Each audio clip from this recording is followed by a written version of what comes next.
ചിത്രപതംഗം. കാവ്യാത്മകമായി ചലച്ചിത്രം ചിത്രീകരിക്കുമ്പോൾ തന്നെ കഥകളുടെ കാമ്പിന് അല്പം കനം കൂടും എന്നുള്ളത് വാസ്തവമാണ്. ഇത് എഴുതുമ്പോൾ തന്നെ ദൃശ്യത്തിന് പ്രാധാന്യം കൊടുത്തുകൊണ്ട് തന്നെയാണ് എഴുത്തുകൾ സംഭവിക്കുന്നത്. പ്രിയ ശ്രോതാക്കളെ, ഇന്ന് ചിത്രപതംഗത്തിലെ അതിഥി തിരക്കഥാകൃത്ത് അംബരീഷ്. നടനടയൊരു ആട്ടം, മയിലാട്ടം, പിടികിട്ടാതോട്ടം, ഇതിനിടയിൽ ഏതോ മുടിയാട്ടം. ഒരു തിരക്കഥ ഫാബ്രിക്കേറ്റ് ചെയ്യുമ്പോൾ നമ്മൾ ഉണ്ടാക്കുകയാണല്ലോ ചെയ്യുക. ആ തിരക്കഥയിൽ മാറ്റങ്ങൾ വരുത്തുക എന്നുള്ളത് സ്വാഭാവികമായ കാര്യമാണ്. അത് നമ്മൾ സാധാരണ പറയാറുള്ളത് ഡ്രാഫ്റ്റ്, ഒരു ഫസ്റ്റ് ഡ്രാഫ്റ്റ്, സെക്കൻഡ് ഡ്രാഫ്റ്റ്. ഞാൻ മനസ്സിലാക്കുന്നത് സാധാരണ ഈ 50ഓളം ഡ്രാഫ്റ്റുകൾ പോകും എന്നൊക്കെയാണ് ചില ആൾക്കാർ പറയുന്നത്. ഈ ഡ്രാഫ്റ്റിൻ്റെ ഒരു സംഗതി എന്താണെന്ന് പറഞ്ഞ് നമുക്ക് തുടങ്ങണം. എന്തായാലും ഒരു തിരക്കഥ എഴുതിയ ആളാണ്, വിധം സിനിമയുടെ തിരക്കഥയിൽ ഉണ്ടായിരുന്ന ആളാണ്. അതെ. അപ്പോൾ നമ്മൾ ഈ കഥ രൂപപ്പെടുത്തിയതിന് ശേഷം നമ്മൾ പല സംവിധായകരെയും പോയി കാണും. തീർച്ചയായും നമ്മളുടെ സ്ക്രിപ്റ്റ് എങ്ങനെയായിരിക്കും എന്നുള്ളത് ആ സംവിധായകനെ ആശ്രയിച്ചിരിക്കും. ആ കഥ ഏത് രീതിയിലായിരിക്കും പോകുന്നുള്ളത് അയാളുടെ മൂഡിനെ ആശ്രയിച്ചിരിക്കും. അപ്പോൾ നമ്മൾ ഇത് ചെയ്യുന്നത് ആദ്യ കാലഘട്ടങ്ങളിൽ ഞാൻ സ്ക്രിപ്റ്റ് എഴുതിയിട്ട് തന്നെയായിരുന്നു പോയിരുന്നത്. പക്ഷേ സംവിധായകൻ്റെ അടുത്ത് സംസാരിക്കുമ്പം അവർക്ക് എൻ്റെ കണ്ടന്റ് ഓക്കെ, പക്ഷേ പ്ലേ ഓക്കെ അല്ല. അപ്പം നമ്മളിത് മാറ്റേണ്ടി വന്നു. ഈ സ്ക്രിപ്റ്റ് മുഴുവൻ മാറ്റുക എന്ന് പറഞ്ഞാൽ 80ഓളം സീനുകൾ നമ്മൾ മാറ്റേണ്ടി വരും. വിരസതയാവും, ഭയങ്കര വിരസതയാണത്. അപ്പോൾ അതിനുശേഷം ഞാൻ ശ്രമിക്കുന്നത് എന്ന് പറഞ്ഞാൽ കഥ മാത്രം പറയും.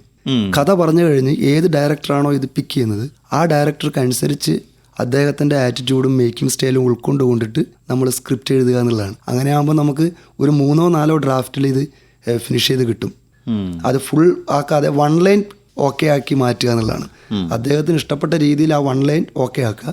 അതിനുശേഷം ആ 1 ലൈൻ നമ്മൾ സ്ക്രിപ്റ്റ് ചെയ്ത് കഴിഞ്ഞാൽ അത്ര വലിയ ഡ്രാഫ്റ്റുകൾ പോകേണ്ടി വരില്ല. 1-2 ഡ്രാഫ്റ്റിൽ അത് നിൽക്കും. അടുത്തടുത്ത് ഞാനിപ്പോൾ ഒരാൾ ചോദിച്ചു, ഇത്രയും വലിയ ബീറ്റ് ബോർഡ് എഴുതി വെച്ച് വലിയ പേപ്പറിൽ എഴുതി വെച്ചിരിക്കുകയായിരുന്നു ഞാൻ. പുള്ളി എൻ്റെ അടുത്ത് ചോദിച്ചതെന്ന് വെച്ച് കഴിഞ്ഞാൽ 1 ലൈൻ ആക്കി തരാമോ? അവർക്ക് വായിക്കാൻ സമയമില്ല. അപ്പോൾ ഇത്രയും വലിയ സാധനത്തിൽ നിന്ന് ഞാൻ 1 ലൈൻ ഉണ്ടാക്കുക എന്ന് പറഞ്ഞാൽ ആദ്യം ഇതൊരു 1 ലൈനിൽ നിന്നാണ് ഇത് രൂപപ്പെട്ടത്. സത്യം പറഞ്ഞാൽ അത്രയും വലിയ കഥ ആയതിനു ശേഷം കഥ ആവുമ്പോൾ തന്നെ കുറേ ലേയേഴ്സ് ആവുമല്ലോ. അതിനെ പിന്നെയും തിരിച്ചു കൊണ്ടുവരാൻ വലിയ ബുദ്ധിമുട്ട്. ഞാൻ വലിയ പാടുപെട്ട് ഇപ്പോൾ ചെയ്തുകൊണ്ടിരിക്കുകയാണ് ആ സാധനം 1 ലൈനിലേക്ക്. അത് എങ്ങനെ ഈ 1 ലൈനിൻ്റെ ത്രെഡ് എന്നൊക്കെ പറയില്ല. ഇപ്പം മഹേഷിൻ്റെ പ്രതികാരത്തിൽ അവൻ പോയി അടിക്കാൻ പോയി, അപ്പോൾ അവൻ ചെരുപ്പ് ഊരിയിട്ടു, അതൊരു 1 ലൈനാണ്. പിന്നെ തിരിച്ചടിക്കുന്ന ഒരു സംഭവം. അതൊരു 3 ആക്ട് സ്ട്രക്ചറിനകത്ത് നമുക്ക് ഉൾപ്പെടുത്താൻ പറ്റുന്ന കാര്യമാണ്. അപ്പം പുറമേയുള്ള രാജ്യങ്ങളിലൊക്കെ 3 ആക്ടല്ല കുറേ നമുക്ക് പറയാൻ പറ്റും. എന്നാലും ഈ മാക്സിമം ആൾക്കാർ ശ്രമിക്കുന്നത് ഒരു 3 ആക്ട് സ്ട്രക്ചറിനകത്ത് നിൽക്കുന്ന ഒരു climax, phase 1, phase 2, pre climax എന്ന രീതിയിലായിരിക്കും ഒരു സാധനം വരുന്നത്.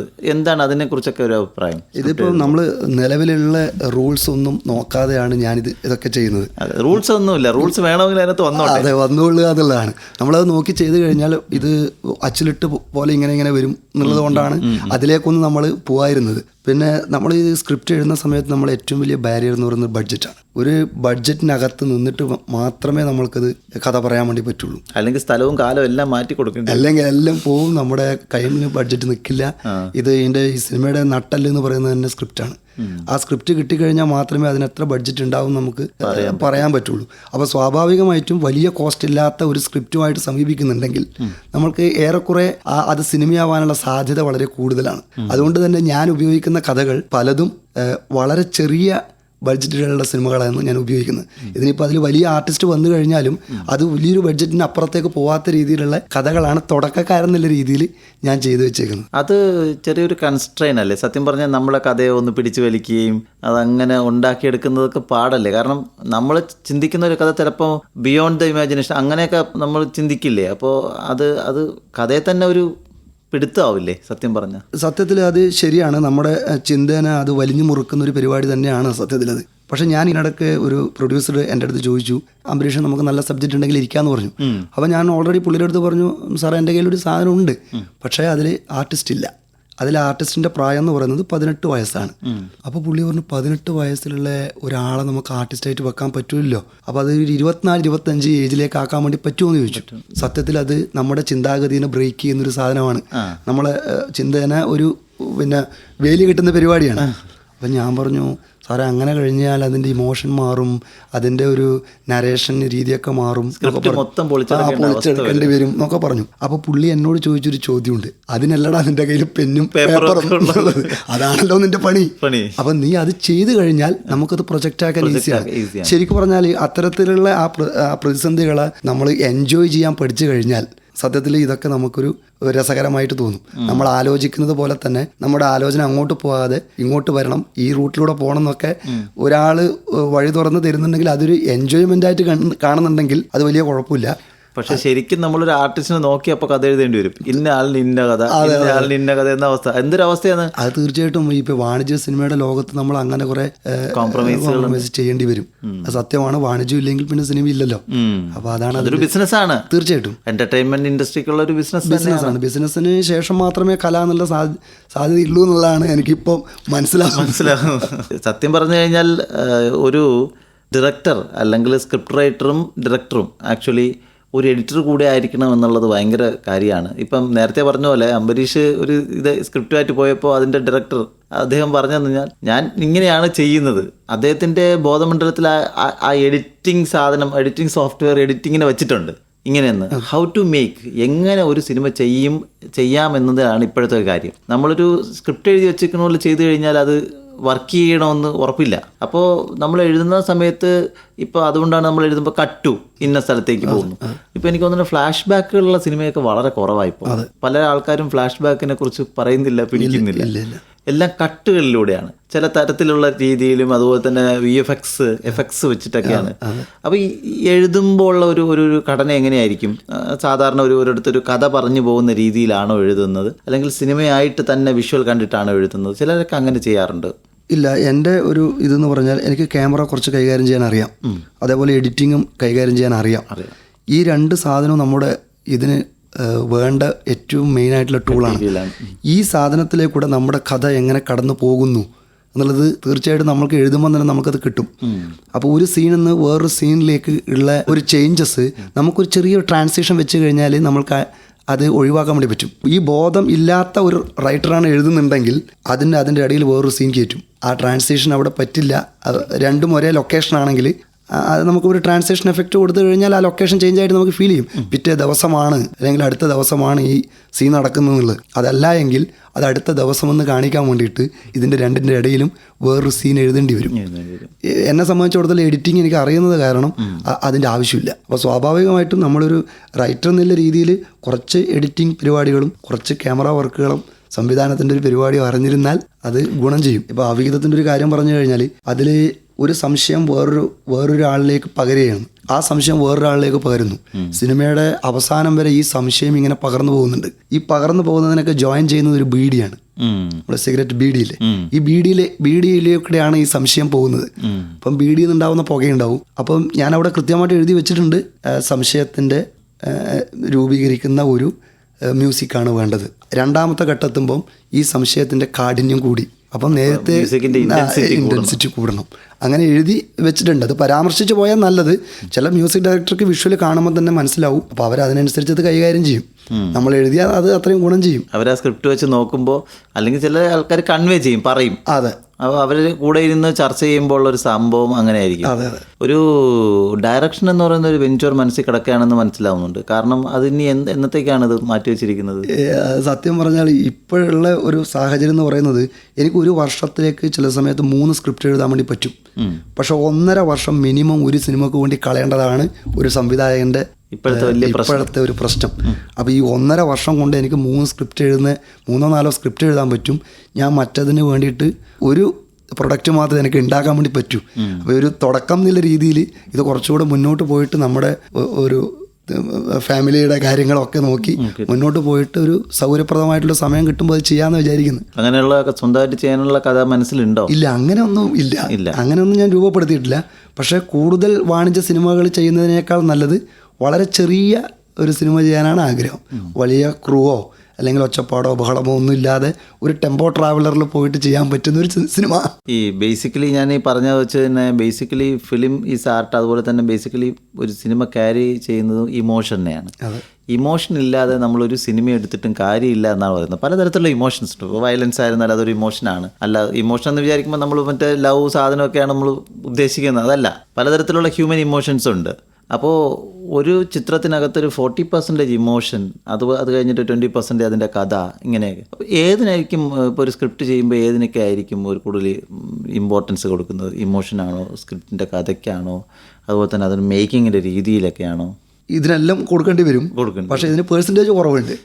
അതായത് നമ്മുടെ ഇമോഷനെ തൊടാത്ത ഒരു സാധനവും വർക്കാവില്ല. അത് ഏത് സംഭവമായാലും നമ്മൾ അതിനെ ടച്ച് ചെയ്യണം.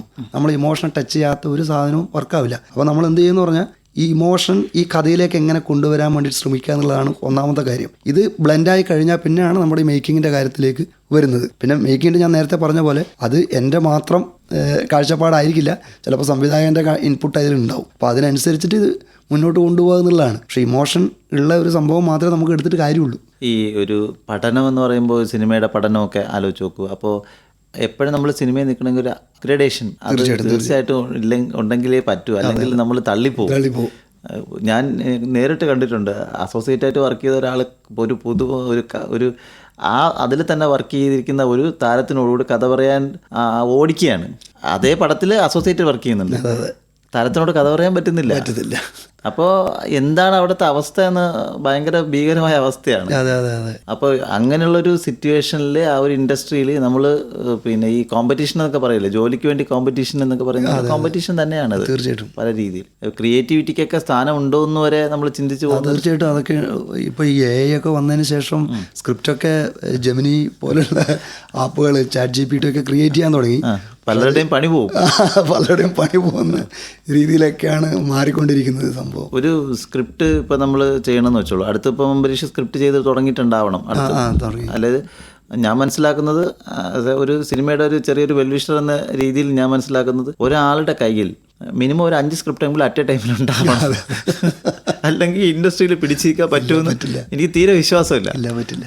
എൻ്റെ ഊഹാഭോഗങ്ങളെല്ലാം അനുഭവങ്ങളിലൂടെ വന്നുണ്ടായതാണ്. അപ്പം ഞാൻ മനസ്സിലാക്കുന്നത് മിനിമം ഒരു 5 എണ്ണമെങ്കിലും 5 ജോണർ ആയിരിക്കണം. അതും അങ്ങനെ വ്യത്യസ്തമായിരിക്കണം, അല്ലെങ്കിൽ തീരെ പിടിച്ചിരിക്കാൻ നിൽക്കാൻ പറ്റില്ല. കാരണം നമ്മൾ ഒരു ഡയറക്ടർ അടുത്ത കഥ പറയാൻ വേണ്ടി പോകുമ്പോൾ ഈ 5 എണ്ണം കൊണ്ടുപോകണം പോകാൻ. ആദ്യത്തെ കഥ അയാൾക്ക് ഇഷ്ടപ്പെട്ടില്ല എങ്കിൽ നമ്മൾ ഈ രണ്ടാമത്തെ ഐറ്റം എടുത്തിട്ട് കൊടുക്കണം. ഓപ്ഷൻസ് ഈ 5 എണ്ണത്തിൽ ഏതെങ്കിലും ഒന്ന് ചിലപ്പം വർക്കാവും. അത് അങ്ങനത്തെ ഒരു സിറ്റുവേഷൻ ഈ അഭിഹിതത്തിന്റെ കഥയും ആദ്യം ഞാൻ പറഞ്ഞ കഥ ഓക്കെ ആയിരുന്നില്ല. അതിനുശേഷം എന്നെ ബസ് സ്റ്റാൻഡിലേക്ക് പിക്ക് ചെയ്യാൻ വേണ്ടിയിട്ട് പുള്ളി എൻ്റെ കൂടെ വന്നപ്പോഴാണ് ക്യാമറമാൻ എൻ്റെ കൂടെ വന്നപ്പോഴാണ് ഞാൻ വെറുതെ ഒരു ഒറ്റ വരിയിൽ ആ കഥ പറഞ്ഞു. അതുവരെ അരമണിക്കൂർ എടുത്ത് പറഞ്ഞ കഥ ഇഷ്ടപ്പെട്ടില്ല. പക്ഷെ ആ പോകുന്ന വഴിയിൽ ഒറ്റ വരിയിൽ ഒരു കഥ പറഞ്ഞപ്പോൾ അത് വർക്കായി. അതാണ് അഭിഹിതം. ഇത് നീ വേറെ ആരോടോ പറഞ്ഞോ? ചവിട്ടി ഞെരിച്ച് കൊന്നുകളി ഞാൻ. ഇത് ചില്ലറ കളിയല്ല, എല്ലാറ്റിലും നല്ല ശബ്ദമാണ്. തെളിവിന് ഇന്ന് രാത്രി നമുക്കൊന്ന് പോയി നോക്കിയാലോ? കുളിസീൻ കാണാൻ പോലെ എനിക്ക് പണി. കുളിസീനല്ല. ഇതിന് മുമ്പേ ഉള്ള പ്രവർത്തനങ്ങളൊക്കെ എന്തായിരുന്നു? ഞാൻ സത്യത്തിൽ ഡയറക്ടർ രഞ്ജിത്തിന്റെ അസോസിയേറ്റ് ആയിരുന്നു വർഷങ്ങൾക്ക് മുമ്പേ, 2007 മുതൽ. ഏത് പടമൊക്കെ ചെയ്തിരുന്നു? അന്ന് ആദ്യത്തെ പടം തിരക്കഥ, രണ്ടാമത്തെ പാലേരി മാണിക്യം, പിന്നെ പത്മകുമാർ എന്ന് പറഞ്ഞ അദ്ദേഹത്തിൻ്റെ കൂടെ 2-3 പടം, VM വിനു സാറിൻ്റെ കൂടെ പടം, പിന്നെ അങ്ങനെ കുറേ സിനിമകളിൽ അസിസ്റ്റന്റ് ഡയറക്ടർ മാസ്റ്റർ ഡയറക്ടറൊക്കെ ആയിട്ട് വർക്ക് ചെയ്തു. സ്ക്രിപ്റ്റ് ചെയ്ത് തുടങ്ങിയത് എപ്പോഴാണ്? സ്ക്രിപ്റ്റ് അതിനുശേഷം ഈ സിനിമയിൽ നമ്മൾ ഉപജീവന മാർഗം എന്ന് പറയുന്നത് അതായത് കഠിനമാണ്. അത് സ്ഥിര വരുമാനം അല്ല ഇതിൽ. അപ്പോൾ നമ്മളൊരു വിവാഹിതനൊക്കെ അതിന് ശേഷം പിന്നെ നമ്മൾക്ക് അതിൽ മാസം നമ്മുടെ വരുമാനം വരണം എന്നുള്ള കാര്യത്തിന് വേണ്ടിയിട്ട് ഞാൻ ഖത്തറിലെ ജോലി എടുക്കാൻ പോയി. സാധാരണ സിനിമക്കാർക്ക് സംഭവിക്കുന്നത്. അതെ. അപ്പോൾ അവിടെ 5 വർഷം തന്നു. അഡ്വർടൈസ്മെന്റ് കമ്പനിയിലായിരുന്നു.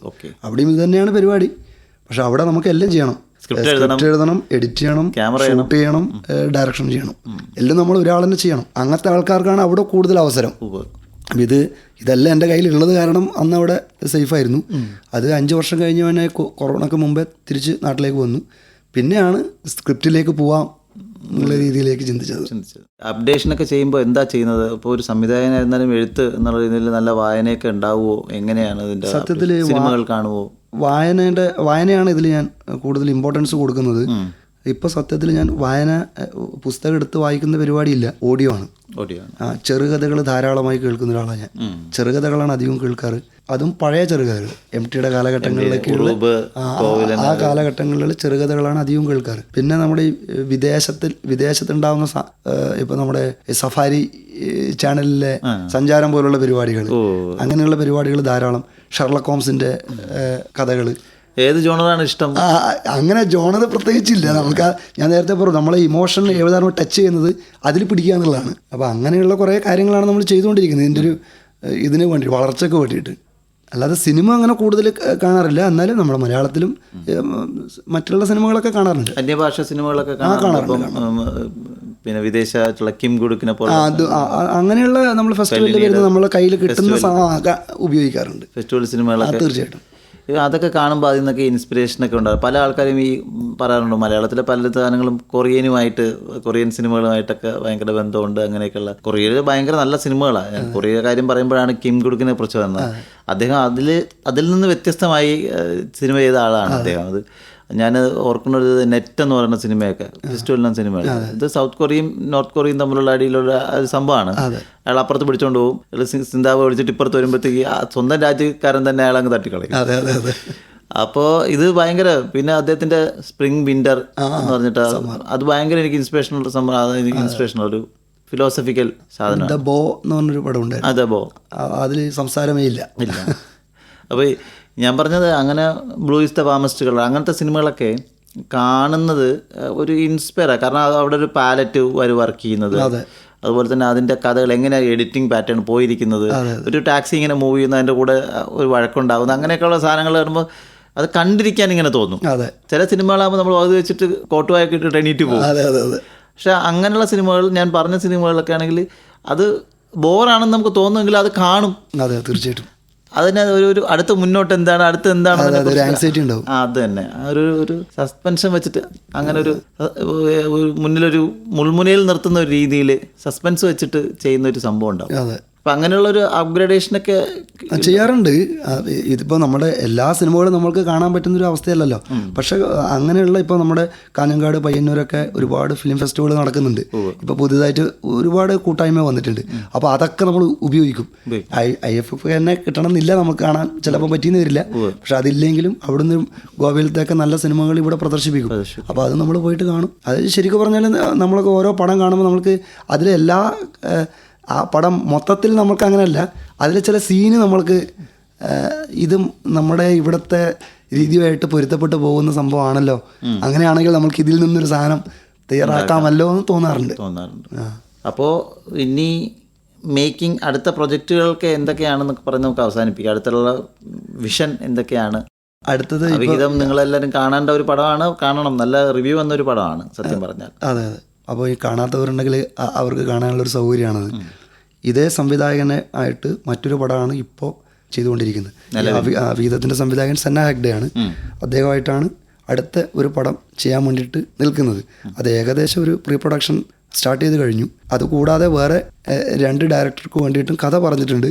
പക്ഷെ അത് ഇതുവരെ മൂവ് ആയിട്ടില്ല. ഇത് സത്യത്തിൽ ഇതൊരു സംഭവിക്കലാണല്ലോ. അതെ. അപ്പോൾ എല്ലാ നന്മകളും ഉണ്ടാവട്ടെ. ഇനിയും ധാരാളം പടങ്ങൾ എഴുതാൻ കഴിയട്ടെ. അതുപോലെ തന്നെ ഡയറക്ഷൻ എന്ന് പറയുന്ന വെഞ്ചർ അത് പെട്ടെന്ന് തന്നെ നടക്കട്ടെ. Thank you. ഇപ്പോൾ എൻ്റെ ഈ ചെറിയ വിശേഷങ്ങൾ ഈ ആകാശവാണി പ്രേക്ഷകരോട് പങ്കുവെക്കാൻ സാധിച്ചതിൽ വളരെയധികം നന്ദി ആകാശവാണിയോട്.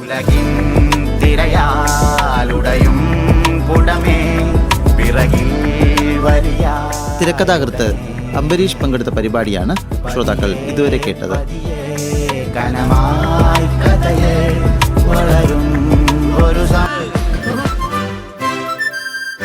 നിർവഹണം NS ജയമോഹൻ. സഹായം സയ്യദ് അൻവർ. ചിത്രപതംഗം.